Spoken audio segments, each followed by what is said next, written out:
আসসালামু আলাইকুম। Saudi border number কীভাবে বের করবেন আজকের ভিডিওতে আমি সেটা দেখাবো।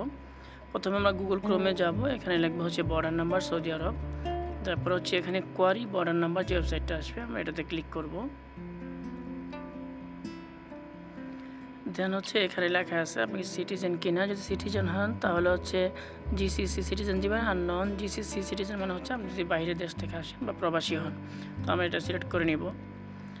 দেন হচ্ছে এখানে আমাদেরকে লিখতে হবে ভিসা নাম্বার। তো আপনারা যারা সৌদি আসছেন বর্তমানে নিয়মে বর্তমান যে নতুন সিস্টেম অনুযায়ী আপনার ভিসা নাম্বারটা আগে তো পাসপোর্টের মধ্যে সিল মারতো, এখন হচ্ছে ভিসাটা আলাদা দিয়ে একটা অনলাইন কপি দিয়ে দেয়, ওটার মধ্যে লেখা আছে ভিসা নাম্বার। তো ওইটাতে আপনারা লিখে নেবেন, এখানে অনলাইন যে ভিসার কপিটা আছে ওটার মধ্যে লেখা আছে দেখবেন ভিসা নাম্বার। তো আপনারা ভিসা নাম্বারটা এখানে লিখে নেবেন পাসপোর্ট দেখে দেখে, ভিসা নাম্বারটা দেখে দেখে।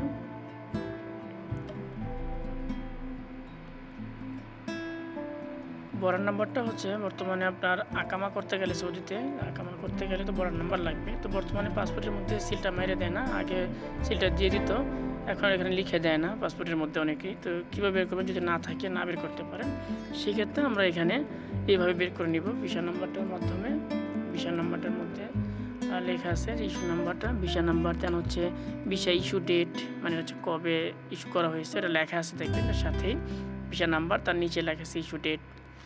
তো ওইটা ডেটটা সিলেক্ট করবেন। হিসি মানে হচ্ছে আরবি ক্যালেন্ডার অনুযায়ী, তো আমরা ওইটা নেব জিওগ্রাফি।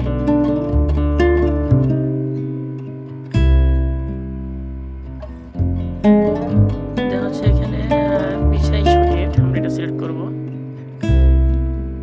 এখান থেকে বাছাই করে নেবেন তারিখ কত সাল।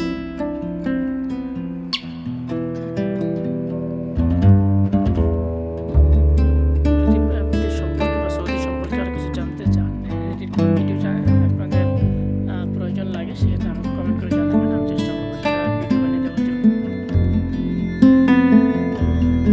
তো এখন আমরা এখানে যে ইমেজ কোড, ছবির মধ্যে যে লেখাটা আছে লেখাটা সেম লিখে দিবেন, লিখে আমরা এখানে ওকে করে দিব। এখন দেখেন আমাদের বর্ডার নাম্বারটা চলে আসবে নাম সহ, দেখেন নাম এবং বর্ডার নাম্বার। ভিডিওটা যদি উপকৃত হয়ে থাকেন ভিডিওটা দেখে, তাহলে সবাইকে শেয়ার করে দিবেন।